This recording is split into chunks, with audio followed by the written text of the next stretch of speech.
ఇలా reality show అయినట్టు ఇవాళ ఇంకొకటి చాలా పెద్దగా అయింది. ప్రెస్ మిత్రులందరూ కూడా దీన్ని ప్రత్యేకంగా కవర్ చేయాలి, మీరు కూడా గమనించాలని విజ్ఞప్తి చేస్తూ ఉన్నాను.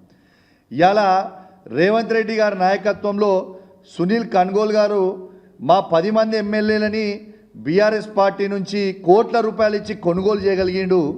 కానీ ఇదే సునీల్ కన్గోల్ గారు మాత్రం రేవంత్ రెడ్డి గారు చెప్తే తెలంగాణ కాంగ్రెస్లో ఏ పాలన బాగుందని ట్వీట్ చేపిస్తే, ఇవాళ ఏ పాలన బాగుందని ట్వీట్ చేయిస్తే దాదాపు దీంట్లో 87,000 మంది ఓట్లేసిర్రు.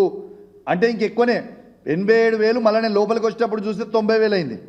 87,000 మంది ఓటేస్తే 67% కేసీఆర్ గారి పాలన అద్భుతంగా ఉందని ఇవాళ స్వయంగా చెప్పింది కూడా మీ అందరు కూడా చూడొచ్చు. ఇవాళ దీంతో పాటు దీన్ని బట్టే అర్థం చేసుకోవాలి.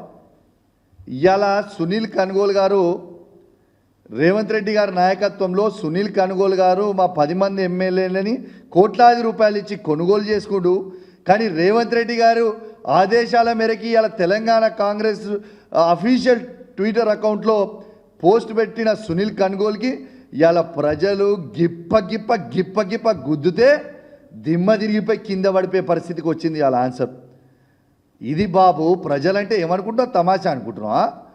నీ ఇష్టం ఉన్నట్టు అబద్ధాలు చెప్తుంటే, నీ ఇష్టం ఉన్నట్టు చేస్తుంటే ఇలా ప్రజలు ఏం చూస్తలేరు అనుకుంటున్నావా? ఎంతసేపు కేసీఆర్ గారి మీద ఏడుస్తావు నువ్వు? ఎంతసేపు కేసీఆర్ గారి మీద ఏడుస్తావు? సంవత్సరం అయింది మీరు వచ్చి, సిగ్గు అనిపిస్తలేదా నీకు? నువ్వు అధికారంకి వచ్చి ఏడాది దాకా ఇది 3వ సీజన్ నడుస్తుంది. ఈ 3వ సీజన్లో రైతు బంధు నువ్వు ఎందుకు వెయ్యలే రైతులకు ఇప్పటిదాకా ₹1 కూడా అని నేను అడుగుతా ఉన్నాను. అంటే పూర్తి అబద్ధాలు చెప్తా ఉన్నారు. తెలంగాణ ప్రజలారా మీకు దండం పెట్టి చెప్తా ఉన్నాను, రేవంత్ రెడ్డి గారు పక్కా మోసం చేస్తూ ఉన్నాడు.